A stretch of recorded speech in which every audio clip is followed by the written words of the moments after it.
लगातार 2 दिनों की गिरावट के बाद भारतीय शेयर बाजारों ने आज 16 फरवरी को शानदार वापसी की। सेंसेक्स में 650 अंकों से ज्यादा की तेजी आई, वहीं निफ्टी 26,650 के ऊपर बंद हुआ।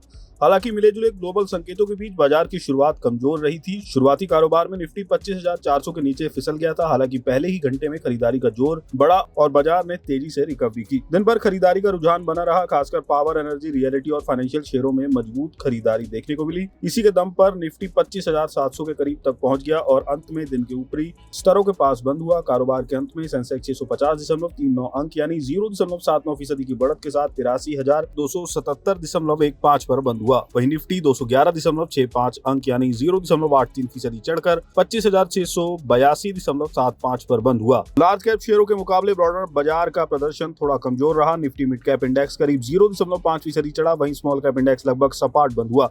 वहीं सेक्टोरल इंडेक्स की बात करें तो power, PSU bank, reality, private bank, infra, capital goods और एनर्जी शेयरों में 1 से 2% तक की बढ़त दर्ज की गई। दूसरी ओर मीडिया और ऑटो इंडेक्स में 0.5 से 1% तक की गिरावट देखने को मिली। बीएसई में लिस्टेड कंपनी का कुल मार्केट कैपिटलाइजेशन आज बढ़कर 468.47 लाख करोड़ रुपए पर पहुंच गया, जो इसके पिछले कारोबारी दिन 665.46 लाख करोड़ रुपए रहा था। इस तरह बीएसई में लिस्टेड कंपनियों का मार्केट कैप आज करीब 3.01 लाख करोड़ रुपए बढ़ा है, या दूसरे शब्दों में कहें तो निवेशकों की संपत्ति में करीब 3.01 लाख करोड़ रुपए का इजाफा हुआ है। बीएसई सेंसेक्स के 30 में से 20 शेयर आज हरे निशान में यानी बढ़त के साथ बंद हुए। इसमें पावर ग्रिड के शेयरों में 4.45% की सबसे अधिक तेजी रही। इसके बाद HDFC bank, axis bank, NTPC और आईटीसी के शेयर 1.39% से लेकर 2.19% की बढ़त के साथ बंद हुए। वहीं सेंसेक्स के बाकी 10 शेयर लाल निशान में बंद हुए। इसमें भी टेक महिंद्रा का शेयर 1.44% की गिरावट के साथ टॉप लूजर्स रहा। वहीं quality walls, Maruti Suzuki, Bajaj finance, Trent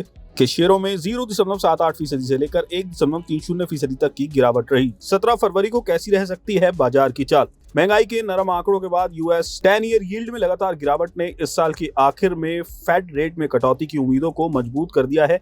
निवेशक अब आगे के संकेतों के लिए आने वाले फेड मिनट्स का बेसब्री से इंतजार कर रहे हैं। इस बीच रुपए में स्थिरता और यूएस ईरान बातचीत से पहले कच्चे तेल की कीमतों का एक रेंज में रहना घरेलू इक्विटी मार्केट को और सपोर्ट दे रहा है। इस बाजार में तेजी बनी रहने की उम्मीद दिख रही है। एलकेपी सिक्योरिटीज के सीनियर टेक्निकल एनालिस्ट रूपक डे का कहना है कि निफ्टी ने दिन की शुरुआत कमजोरी के साथ की, लेकिन आगे कोई सेलिंग प्रेशर नहीं होने की वजह से इसमें मजबूती आई। फिर आवरली चार्ट पर एक हिडन पॉजिटिव डाइवर्जेंस बनने के बाद इंडेक्स अपने दिन के सबसे ऊंचे लेवल पर पहुंच गया, जिससे डेली टाइम फ्रेम पर एक बुलिश एंगल फिलिंग कैंडल बन गई। अगर निफ्टी 26,600 से ऊपर टिका रहता है तो ये तेजी जल्द ही 25,800 और उससे ऊपर जा सकती है। हालांकि 25,500 से नीचे गिरने पर बाजार में फिर से मंदी शुरू हो सकती है। एसबीआई सिक्योरिटीज में टेक्निकल और derivative research head Sudeep Shah का कहना है कि बैंक निफ्टी पिछले 4 सेशन में 431 अंकों की रेंज में ट्रेड कर रहा था और अब कंसोलिडेशन जोन के निचले छोर से नीचे आ गया है। इस बैकग्राउंड के साथ अब बेयरिश डेली कैंडल भी बनी है। 60 के पास रुका हुआ आरएसआई अब नीचे जाने लगा है, जिससे पता चलता है कि बुल्स अहम सपोर्ट एरिया के आसपास अपनी पकड़ खो रहे हैं। उन्होंने आगे कहा कि बैंक निफ्टी के लिए तत्काल सपोर्ट 20 डे ईएमए जोन यानी 60,000 से 59,900 के आसपास। इस जोन के नीचे कोई भी लगातार होने वाली मूव इंडेक्स की कमजोरी को 59,500 तक बढ़ा सकता है, जिसके बाद शॉर्ट टर्म में ये 59,000 तक पहुंच सकता है। ऊपर की तरफ 60,500 से 60,600 का जोन तत्काल रेजिस्टेंस का काम कर सकता है।